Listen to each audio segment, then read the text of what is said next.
Welcome everyone. We are over 100 people. We're in the 3 digits, which tells me that we are ready to start. So, hello, hi. My name is Veronica. As always, I'm super thrilled and honored to welcome you to our webinar. Thank you for being here today and sharing your time, your precious time with us. We appreciate it very much because today's webinar is extremely special to us. We at Kanbanize, as I hope you know, are on a mission to discover new management ways and share this knowledge through amazingly powerful tools that are easy to use.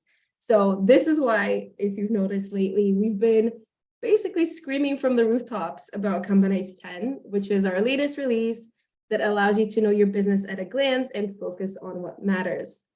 It's our duty, I think, to do everything in our power to make this game-changing solution accessible to you through events like today's event, so that you can make an informed decision when you're bringing your business to a whole new dimension. So we are joined here today by our CEO, Dimitar Karaivanov, who will help us give you the recipe for success in using Kanbanize 10. I will do my absolute best to ask him the questions that I believe will be most interesting to you, but please help me if I miss something by asking your own questions and submitting them in the Q&A by utilizing the Q&A button in the bottom middle of your screen. If you place your questions in the chat, we might miss them, so please use the Q&A. And all questions are welcome, of course. We will address them at the end. Before we begin, as you guys always ask, yes, this event is being recorded and we will share the recording afterwards. So, hi, Dimitar, how are you? Veronica, very excited. You know, I've waited for a long time for this release, whole 12 years. And I'm more than excited to share it with our audience today, which is growing by the second. It is growing by the second. Isn't it exciting? I hope you've been able to convey how special this is. And this is a good first starting question is, why is Kanbanize 10 so special? Yeah, it is special to me for several reasons. But I want to give the audience a bit of a story, a bit of a Kanbanize history maybe. I'm not sure if everyone knows how the company was started and why it was started. And I will then come to concretely answering the question. So it was around 2010 when I had changed a few jobs, all in big corporations, like multi-billion corporations. And one thing that has always haunted me in those jobs is that I always felt I should be very productive and efficient and effective, while the surrounding environment was not stimulating this kind of behavior. Actually, a curious fact is that I quit my last job because I begged everyone for 3 months to give me something to work on. And they kept saying, no, you're fine. We can just keep going the way we're going. And being so energetic about work, I just had to quit because I had nothing to work on. So at that time, around 2010, I got introduced to the idea of flow, managing work, like flow management of work. And what was very curious to me is that everyone was talking about flow on a team level. So if you have a team of 10 people or a team of 5 people, whatever, they can visualize their work on a board and start flowing the work through the board, and everything would be fine. But one thing that was always not on the table was, how do we manage projects or products or features or programs or even strategy? What about flow on these higher levels? And it was basically a conversation that was missing at the time. And I had the luxury and the luck to experiment with Kanban at the time with my teams. And I could see that these principles can be applied on a higher level. So we had a workforce called the change agents where I last worked. We were helping the company go from waterfall to agile methods. And we had this experiment to visualize the amount of work on what we would call a project level. it was software company, so it was features, but the idea is universal. And we realized we had started 3,000 features that were not finished. And just as an example, the company was delivering around, I don't exactly recall, but maybe around 200 per release, which would take 2 years. So you can do the math, how much of work we had in flight, in progress, and nobody had any idea about that. That was really ridiculous. But it's still the norm in many companies, unfortunately. So I could see that flow could save the world, basically. And it sounds a bit cheesy, but I think flow can save the world, because if these big companies that waste hundreds of thousands of hours for their workforce on non-value adding activities, if they could switch that time and move it to innovation and discovery and R&D and whatnot, then the world would literally change. It would transform in a few decades. So that's what kept us going for 8 years with Kanbanize. I say 8 years because that's when we realized that we were that close to helping big organizations manage flow across the whole company, which was our goal. And then we realized that the architecture we had chosen just couldn't scale anymore. So we had to either continue and hit a wall, or we had to recreate everything from scratch. It was a nightmare. So we took the very hard decision to basically rewrite almost the entire backend of Kanbanize, which is a big monster, by the way. It's not a small product. I think it's at least 1 million lines of code, maybe even more. And 2.5 years ago, maybe 3 years ago, we started doing that. And with 9.0, which got out several months ago, we delivered that. And now Kanbanize is a completely new product, completely new architecture. And the cool thing is that almost nobody noticed. And that's a good thing. It's a good thing because most companies that attempt to rewrite their entire product from scratch, it's an ambitious goal. Let's just put it like that. And customers start noticing, all right? But we could almost do it transparently. And we kept pushing release after release, and new features was going out, bug fixes were going out. So we finally got to 9.0, which was, you know, the runway to fulfilling my dreams of managing work at scale. And here we are, several months later, after some heroic team effort, like truly heroic team effort, we were able to get to here, where we can show you what's going on in our company at a glance, where we can help you manage the flow of work just like that. And I will show you how to do that super easily, very intuitively, and saving millions of dollars or euro just out of status reporting. One of our clients has reported that they saved 20 million euro per year just by eliminating status reporting because of their usage for Kanbanize. So stuff like that is what really pumps me to be so excited about this release. And just a few closing thoughts on the why. It's been a great collaboration effort with our clients as well. And two clients I have in mind in particular, one of the biggest ones, one is in aerospace and one is in energy. And they have collaborated with us on expanding Kanbanize to managing strategy, expanding Kanbanize to managing flow at scale, because they had so many users on Kanbanize that they were actively asking for the things that we wanted to build. So it was a great match, great collaboration. And I just kept thinking, what would the world look like if energy was all renewable? What would transportation look like if planes were all electric? And these are things that are happening right now in the world, and people are using Kanbanize to help do that faster. And so yeah, this is the biggest step we've ever taken to manage work at scale. And I just can't wait to show you. Wow, that's incredible to know that we're contributing to that new change, better world. Very happy about it. So how does Kanbanize change the game with respect to the flow of work across an organization? You gave me the why, give me the how.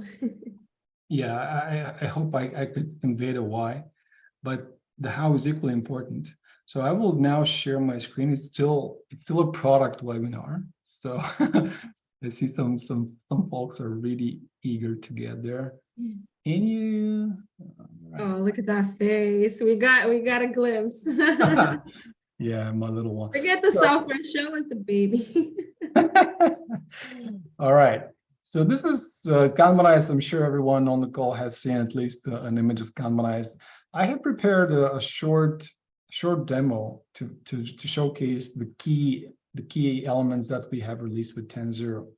Right here we have 3 workspaces. One is called strategy, one is called management boards, and one is called team boards. I think it's pretty self-explanatory what workspaces serves what purpose.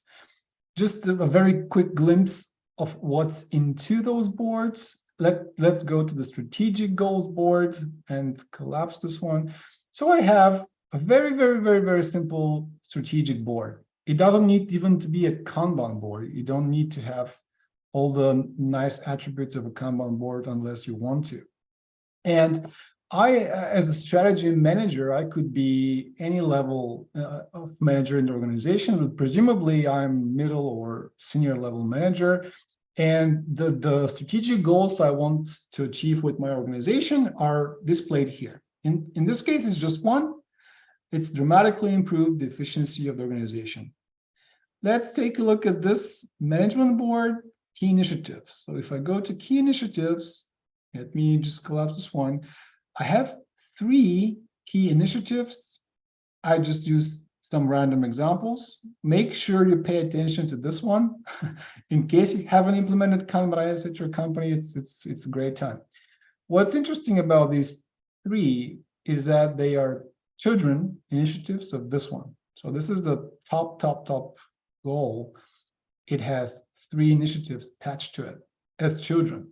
And you can actually see this on the strategic goals board if you expand the linked workflows panel, because right here you can link multiple workflows below. What I have done essentially is I have linked the strategic goals board with the key initiatives board, and I have created a parent-child relationships. Then we have done the same thing on the key initiatives board, but this time we have linked Team A and Team B boards. And we have essentially created a work hierarchy of 4 levels. It's objective, initiative, team objective, and then the actual work. So if I go to a team board, I see the same team objectives and some actual work. In Kanbanize, I'm sure the majority of you know, but we have initiatives, which are those bigger guys, and cards. So the card represents the work. All right, so what is a huge problem in big organizations is that the teams work on something that may or may not be connected to the company objectives. We see this like extremely often. It's actually rare that teams work on stuff that is directly connected to the company objectives. Even if it's remotely connected, they can't tell how exactly. So with Kanbanize, first of all, you can create this hierarchy. It's not fixed, and it's not limited to software organizations. A lot of tools out there are limited to software organizations, while Kanbanize is for everybody. It's a democratic tool, right? And what happens is what happened in my job when I was explaining. We had 3,000 projects started. What happens is that the teams wanting to deliver as much as possible, they start working on stuff, which results on a lot of work in progress somewhere at the top. So we need a way to really focus our teams on what's important. So here's how we can do it. Let's go to the strategic board. Imagine you're now the senior manager along together with their team and whoever is interested, and now define what's important. Let's take a look at this area here. What we introduced in 10.0 officially, it was introduced a little bit earlier as beta, is what we call arrival and departure rules. They live right here on the right-hand side under board policies. You can choose a workflow to work with, and then each column in that workflow can be granted arrival and departure rules. What I have done here is I have defined one departure rule for that column here. And the rule says work can exit this column if the ready to start field is set to yes. That's a custom field we have pre-created. It could be any other field. So if I expand this field here, see, the ready to start field is configured to be no, which means that this initiative, this strategic objective, cannot be started because the departure rule would be violated. And if I go down 1, 2, 3, 4 levels in the hierarchy up to here, and I open a work item, I'm now a team member, and I just take a look at the hierarchy of that work. Oops, sorry. I take a look at the hierarchy. I see that it is linked all the way up to this strategic objective, dramatically improve the efficiency of the organization. All right, I want to do that. So I want to start this. Sorry, no, the system will not allow me because the departure rule 4 levels above in the hierarchy was not satisfied.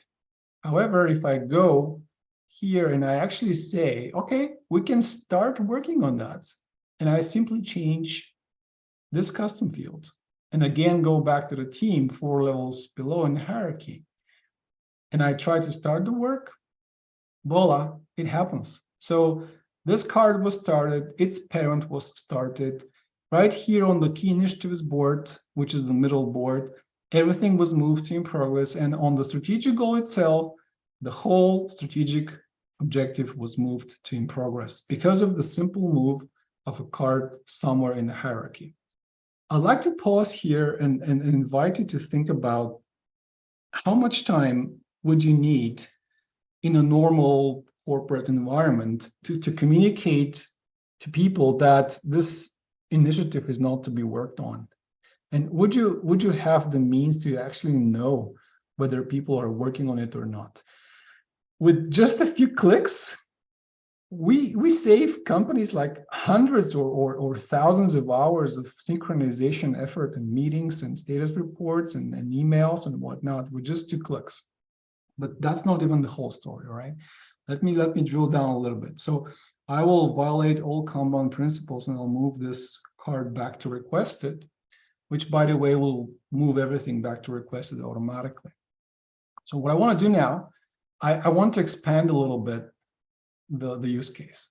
So I will click on the departure rules and I will add something else. I will say I will only allow work to exit this requested area if the position in the cell is less than 2. So what I did just now is I said, not only I want this custom field to be set to yes, but I only want the top initiative to be allowed out of this column. So I will now just add one more for the sake of the demo. And I will try to start it. It has a child initiative. It has its own child initiative right here. I have pre-created those, right? And I will now pull this card out of the backlog. So this is the child of this one. Let me make sure that the custom field is set to yes. So it should be able to go out unless it was for the position condition. Now I try to start this work. It says, no, you can't start it. And that's because this initiative is on the 2nd position inside the column. If I move it here on the first position and I try to start the work again, it will let me. And then everything triggers, everything bubbles up, and you see on the strategic level what exactly is going on. But even that is not the whole story. So let me do this again and show you one other trick. Some people would say, yeah, but everybody can shuffle those priorities and it will be a mess. And that's true, which is why we introduced yet another capability, which we call permanent order or sequencing or sorting. So you can apply permanently the cards or initiatives in a cell by certain criteria. So if you order everything by priority, these two initiatives will be ordered by priority. So if I want to say this is high priority, it will automatically go up. If I then say, yeah, but this is critical priority, it will automatically go up. And I cannot manually shuffle those two or those 10 if there were 10. So with the permanent ordering and with the departure or arrival rules, you can essentially steer what your entire organization is working on. It is effective in real time. It takes you one click, and then everybody is aware that they're not supposed to start working on this thing. So I think that's pretty powerful. And I have not personally seen this anywhere else in any other solution on the market, especially at the price point at which Kanbanize is. So it's just super powerful. And I want to make sure I cover one other use case for the departure and arrival rules. It's on a team level. So this is now a team board where you want to have certain process implemented. What I have done here is I have configured each column to receive work only from its previous column. So if I want to move card 1 to column 2, it's not possible. I can only move it here. And then I can only move it here. And then I can only move it here. And then I can only move it here. If I try to do this backwards, it's not possible. So this arrival departure rules plus automatic sorting is something that you can play with and really implement the governance and the processes you want to establish on a team level and on a company level. So this is what really excites me about managing flow at scale, and that's only half of it, because that's the work management piece. We will also talk about what this work actually helps us achieve, but I will let you, Veronica, ask me the question first. That's super impressive. And while you were going over the different possibilities for how to customize that, I launched a question to our audience, and we are 50% of them have responded. So if any of you have not yet, please do share. But the question was, how does your company evaluate whether the work being performed by the teams is actually contributing to the strategy of the company? And I mean, that's the results so far of the respondents is that 26% say that there is no way of knowing exactly whether or not work performed is contributing to the strategy, which is quite astonishing. That's the norm. That's the norm. Yeah. We when we talk to prospects or clients, that's typically the norm. And part of that is because, well, as a software vendor, it's obvious that this is what we're going to say, but part of that is because there's no democratized tooling to help people do that. There are multiple specialized tools that fit developers' workflow or a sales workflow or whatever, but they don't take the whole picture into account. And the advantage Kanbanize has is we were created with that vision in mind. So every decision we've taken along the way contributed to that, visualizing everything and managing everything at scale. So it's the norm, basically. 37% are saying upper management meetings. Meetings, everybody loves meetings, right? And then 20% are using quarterly reports. And you mentioned something about saving how many millions of dollars? 20 million. That's a Yeah, recorded number. We have solid proof. It's not something, it's not yeah. fiction. 20 million per year. That's awesome. Well, obviously, you're very excited about this. The glimmer in your eyes and the enthusiasm in your voice tells me that these new dashboards are your baby. They're your favorite. So, why is this so important to you? Tell us. Yeah, I spoke about the Mhm. mechanics of how you visualize the work, how you make the work flow, how you execute the work in a manageable way, right? And that alone is extremely hard to do. I mean, doing that at scale is very hard, and it takes some discipline. Even if you have the proper tooling, it takes some discipline to get there. And being a small company, we have had the luxury to experiment with these things for an uncountable number of times. I mean, some people from Kanbanize are here on the call.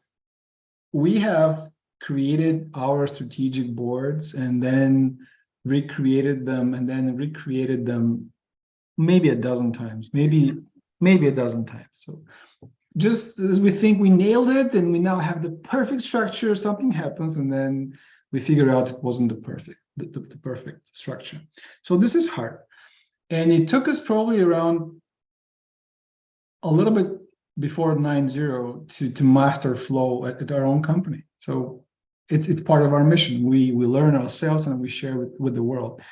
But then once we master that, as a CEO, I realized that not always delivering the work grants you the results you wanted. And that was it's a wake-up call for many managers. And then we started thinking, all right, cool, we have the work, but how do we measure, or how do we make sure that we're achieving what this work is supposed to achieve? That's how we expanded the platform to cover outcomes. And if somebody on the call doesn't know about this, Kanbanize is perfectly capable of managing OKRs or other strategic goal-setting frameworks. So you can create not just the work, but also say, I want the work to achieve this kind of outcome, which is extremely powerful again, because it connects the strategy in terms of outcomes to the execution. And we ran this for several months. It was definitely getting traction by the client base because we kept hearing about outcomes. Can we do this with the outcomes? Can we do that with the outcomes? So the people really liked it. But one thing that wasn't there, and it was a hard job to get to, basically, it's like 3 months of work just to get that piece going, is seeing what's going on. All right, we have the outcomes, we have the initiatives, we have 100 boards. How do I know what is going on? We still didn't know. We still didn't have an answer to that question. And then again, through collaboration with some of our clients, we really nailed it. And this time I can say, I want to show you guys. I think we really nailed it this time. Let me share my screen and show you. That's the most beautiful dashboard you can see in Kanbanize. It's called Initiatives and Outcomes. And what it does, it summarizes the information about initiatives and their outcomes across your entire organization into one simple, comprehensive dashboard. How you add that to a dashboard, it's extremely easy. You just click on Add Widget, you select that dashboard, you show which initiatives you want to see, like which board or which workflow or whatever, and you save it, and that's it. It's like 4 clicks, basically 4 clicks. And then we show you the top level initiatives that you just configured, along with their entire work hierarchy. So if you take a look at this table right now shows you the top level initiatives that you just configured with the filter window, and then everything that's below. So you expand it, you see, okay, I have one level here. You expand it, you have more and more and more. So you can drill down on initiative level as many levels as you want to, and the system will keep showing you that. So not just expanding, but obviously we have the outcome progress here and the outcomes projection here. So not just what's going on now, but also what, based on your updates of the outcomes, what do we think is going to happen? So if you click on the outcome or the outcomes progress button for a certain initiative, we will expand a view that talks about its outcomes. And just in case somebody has not seen that, let me very quickly switch to one initiative and show you what the outcomes look like. So this is how the outcomes look like in Kanbanize. Each initiative can have outcomes attached to it, and the outcome is in that form. It's either decrease production time from 65 days to 45 days. It's currently 50 days. This kind of format. It could be increase employees trained from, and these are obviously configurable, right? Increase or decrease certain values, or you can have a third type, which is keep the value below or keep the value above certain threshold. Well, this is what an outcome in Kanbanize is, just in case somebody didn't know that. Okay, so we take all the outcomes of all the initiatives across the entire hierarchy, and we show you a status here. So you can now expand that, see, okay, this outcome is off track. This outcome is at risk. So you can click any of them and see even more detail.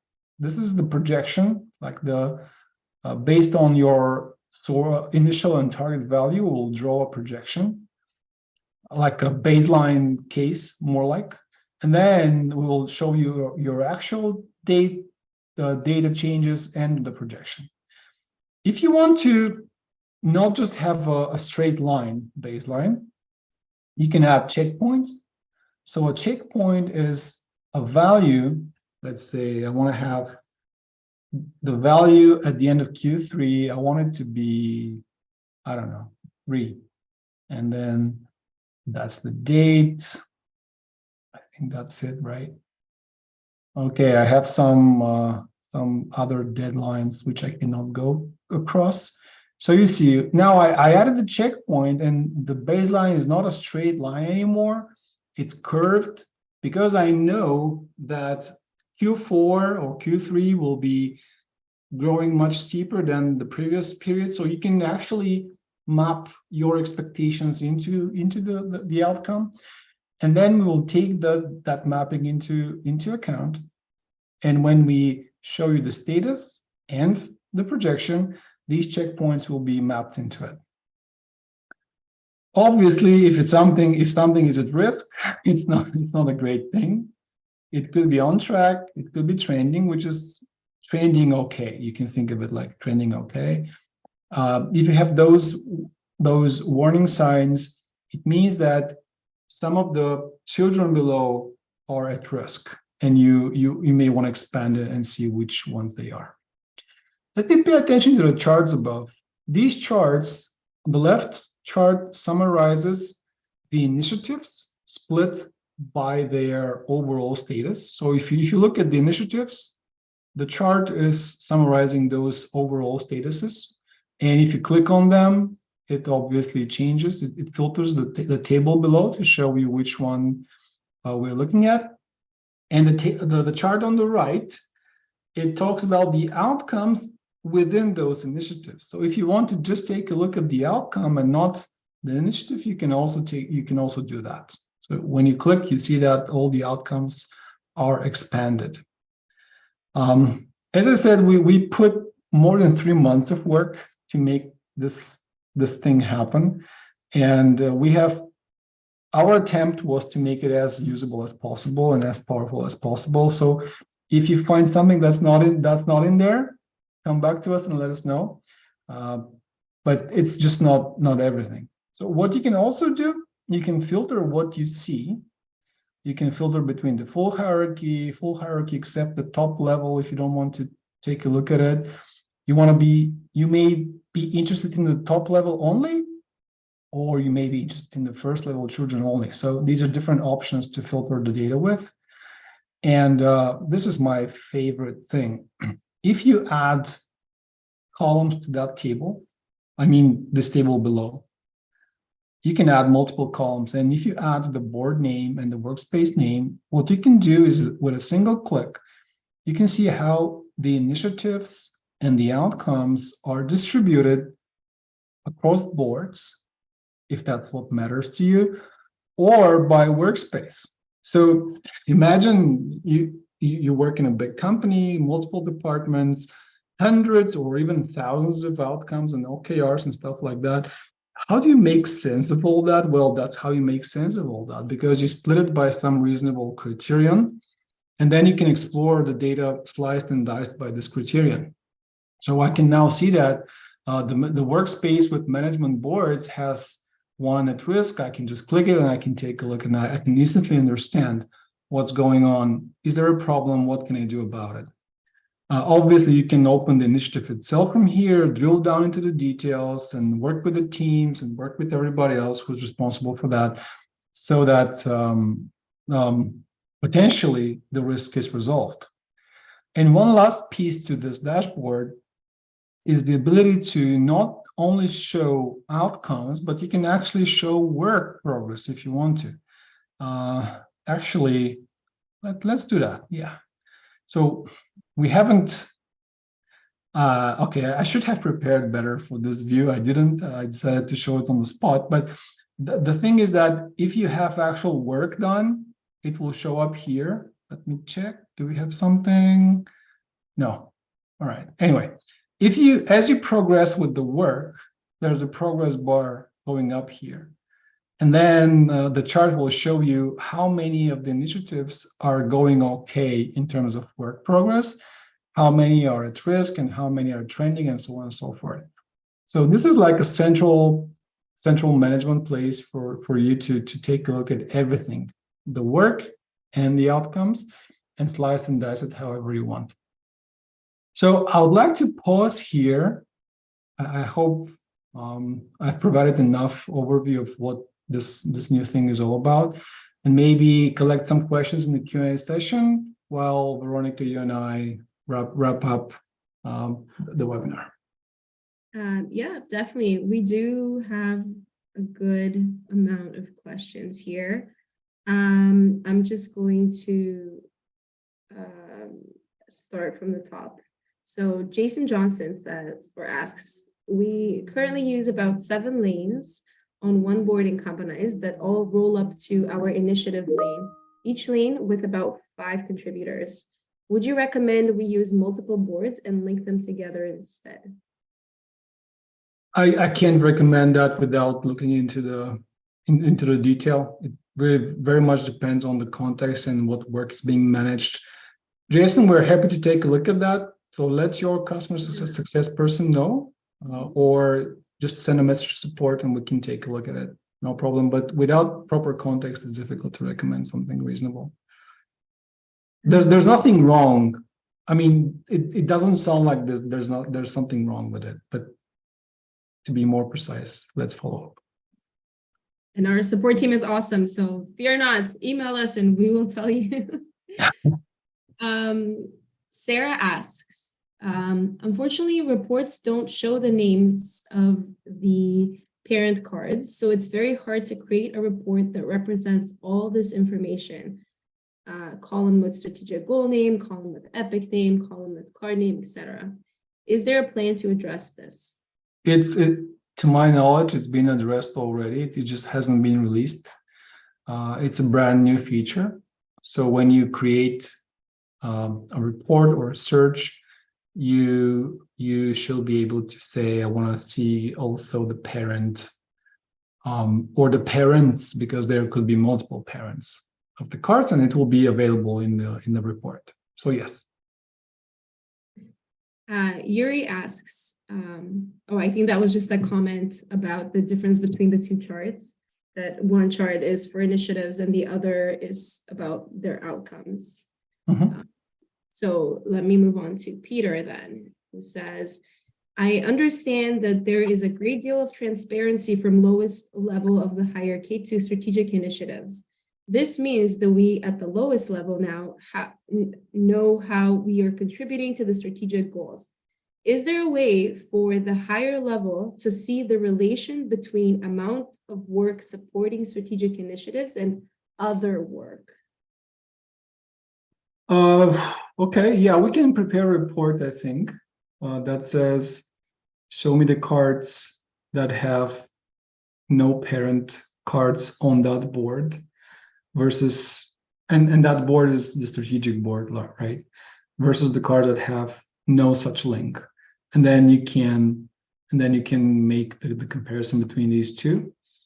I think I should have mentioned that it's not necessarily bad to have work that's not connected to the strategic objectives. It's a trap that some companies can fall into if they want every single card to be connected to the strategic one. If it's a conscious decision, it's okay, but please note that the teams need independence and some sort of autonomy to decide on work to be done that the senior or even the middle management may not be aware of at all. And in our company, we encourage the teams to work on stuff that will make our delivery systems better without asking for permission or without going through some heavy formal process and stuff like that. So if you want to prepare a report that says we work on 60% of things that are connected to the strategy and 40% that are not connected to the strategy, please don't necessarily think that these 40% are bad, right? It has to be really drilled into the detail to see, is it really a bad thing that we're not connecting everything to the strategy or not? Because sometimes the people who are closer to the problem actually always know better than the ones who are not. I've heard that from someone before. Yeah. Are you finished with answering that question? Yeah. Okay. I'm gonna combine some questions from the chat and some questions submitted in the Q&A. They are about the difference between on track and trending, and what does the target date represent? Does it represent the finish date or something else? Yeah, great questions. So I don't remember the exact numbers. They are written in the knowledge base for sure, but on track means that you're either performing according to the baseline or you are ahead of it. So this means that you're nailing it, right? The trending, I think it was a difference of up to 15%. I'm not exactly sure, but it was you're not exactly where you expect it to be, but it's not too far off. I think it was 15% off. And then if it's between 15 and 30, it goes orange, and then it goes red, and so on and so forth. And the target date is determined by either the planned end date, if that's a timeline initiative, because we have such thing as well. It has big priority, or the deadline if there's no planned end date. The workflow initiatives, for example, have no planned end date, so they only have a deadline. Or if none of these two are present, the last date of the last checkpoint is determined as a target date. So that's how we determine it. So just a quick note, in order to make sure that we don't miss any of your questions, I see a lot of you are sending messages in the public chat or in the chat for hosts and panelists. I kindly ask, post your questions in the Q&A to make sure we don't miss them. So far, I'm seeing everything, but just in case. And yes, we are going to be recording this and you will have access to the recording. Okay, moving on. We have a question regarding detailed training material to understand the outcomes and tracking better.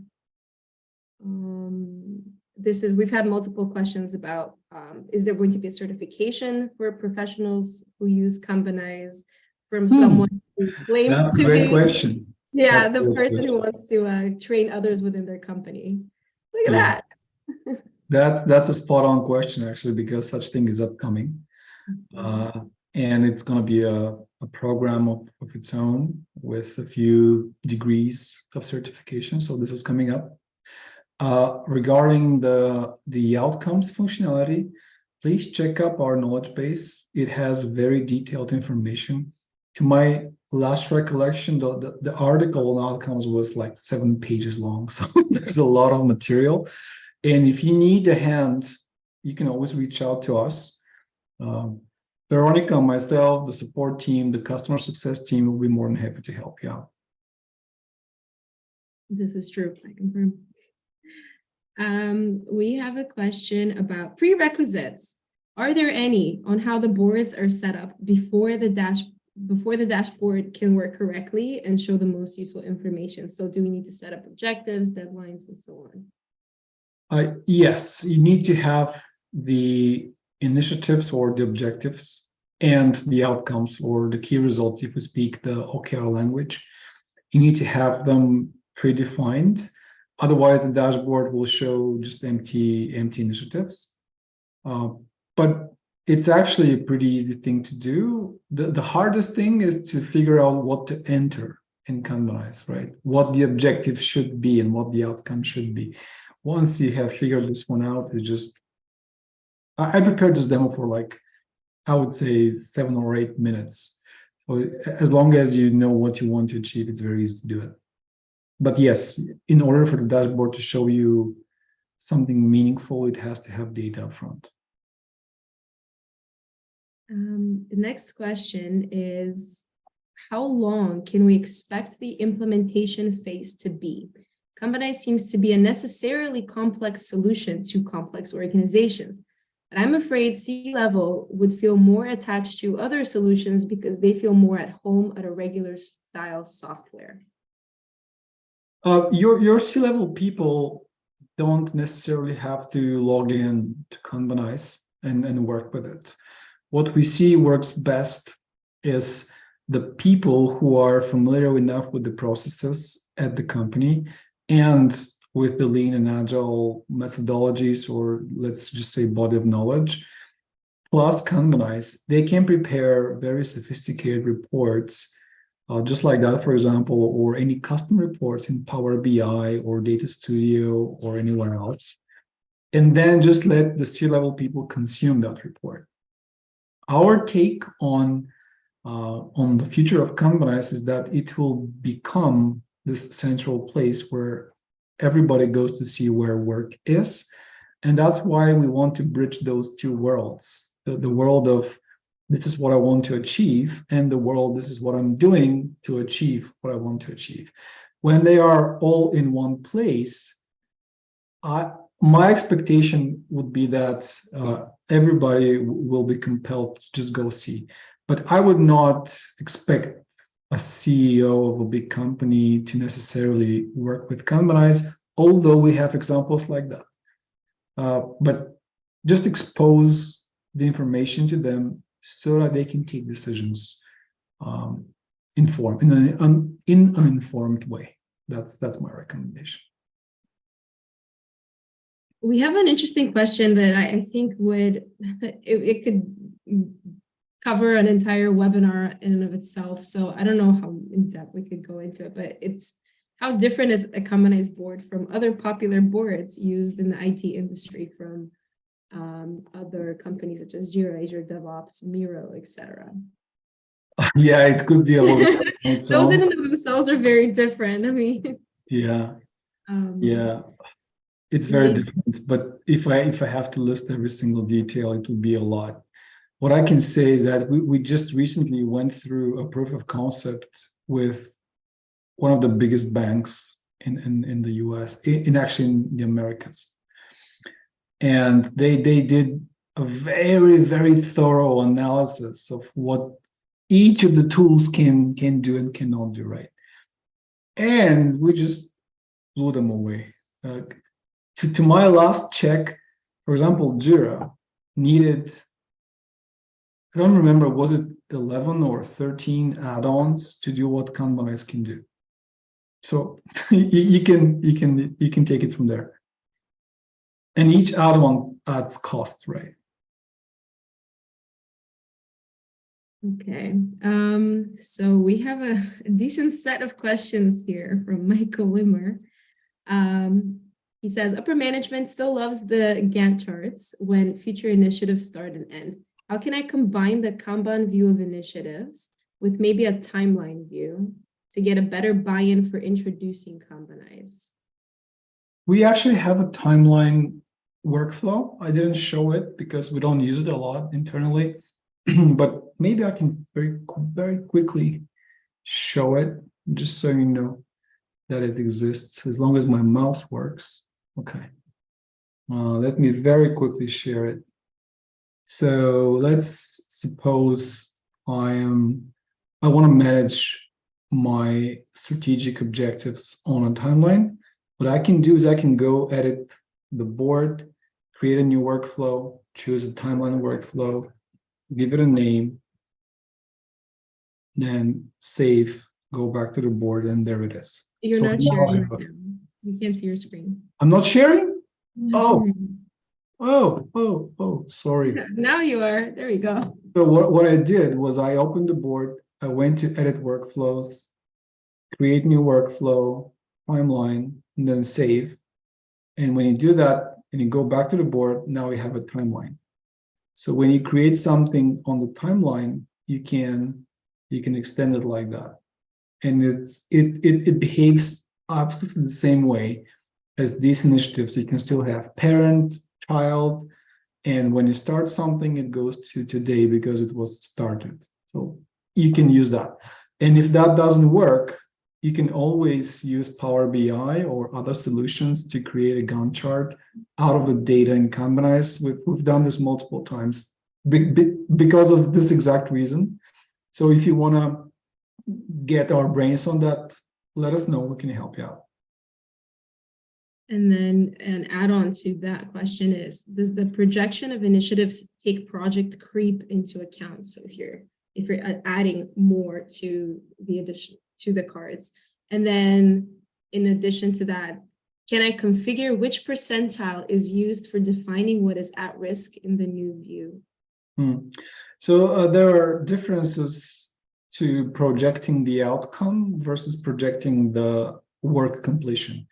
If you want to project the work completion, then we use Monte Carlo simulations, which you can simulate project creep with. You can say, I expect to have 15 more work items, and then we'll take that into account and we'll let you know, okay, you are likely to finish by that date, for example. But this is a different functionality. It's available inside the initiative under the forecast tab. So you can play with it. And I forgot the second part. Can you please read again? Can I configure which percentile? Yes. Okay. No, not at this point. But if it becomes a popular request, we can do it because we thought about it as well. We anticipated that it may not work for some people. I do want to introduce a quick poll now, just to see where everyone is at now that we've talked about the capabilities. Let me launch that now. So the question we're asking is, would you use this new capability in Kanbanize to adopt a more goal-centric approach to your work? And while we are allowing everyone to let us know, like, would they use this or not, I want to make sure that I ask you one important question that people might be wondering, which is, considering how huge this new release is and how phenomenal these new capabilities are, what about cost? Are we going to be charging more for this, like most other companies do, or not? No, we're not charging for that. And actually, I want to use this opportunity to talk a little bit about cost, because in entrepreneurship, and I describe myself as entrepreneur, and I'm a big fan of Robert Kiyosaki. Maybe a lot of people know about him, and he says entrepreneurs are supposed to make stuff cheaper, better, right? And what we see in life and in business is that cost is going up all the time. And of course, there's inflation and all that stuff. But even with 20% inflation last year, we're based in Bulgaria. The inflation, the formal inflation was 17%. The actual inflation was probably around 40. So the cost of life grew 40%. We are raising the salaries of our people, we are expanding internationally, and we have not increased our license cost. So I just want to put this here because I think it's what true lean and agile manifests itself with or through. It's easy to accommodate turbulence by charging your customers more. What is difficult is to build a very anti-fragile organization that can absorb these things and still thrive and grow. So we take pride in that, and I appreciate the question because I think what businesses should do is do better for cheaper. It doesn't mean that we'll always charge what we charge, of course, but the last thing we want to do is raise cost for our clients. We are approaching the end of our webinar. I do have one more question, of course, but for anyone whose question we were not able to answer, please email us. We are so friendly and welcoming of all of your questions. We will answer them. This is not the only way to ask us, just send us an email and we will address your questions as best as we can. So, parting thoughts. If people left this webinar with just one new piece of knowledge about Kanbanize 10 or about anything, what would that be? What should that be, in your opinion? I will give that to focusing energy and resources. I think the companies that win in the long run are the ones that can really focus on what matters. Actually, this is the title of the webinar, and it works counterintuitive because we as human beings, we are predisposed to spread ourselves too thin just because we want to start stuff. But the ones who win are the ones that focus energy and resources onto specific problems. And I certainly hope that Kanbanize can be the tool to help people do that. That's awesome. Okay, look at us being perfectly on time. I also want to take just a very quick second to thank everyone in the chat who's been complimenting us on our excellent customer service. We appreciate it deeply. And of course, you guys are all so important to us and we do all of this for you. So this is the greatest honor and the greatest compliment you could give us is our customer service. So thank you. We will continue to do that. And I think we can wrap it up now. The webinar is recorded. You will get access to this recording. Have an amazing rest of your day and week, everybody. That's all from me. Any parting words from you? I just appreciate everybody taking an hour of their time to join us. It was a pleasure, and we hope to rock together the world of productivity. Thank you all. Cheers. Bye, everybody.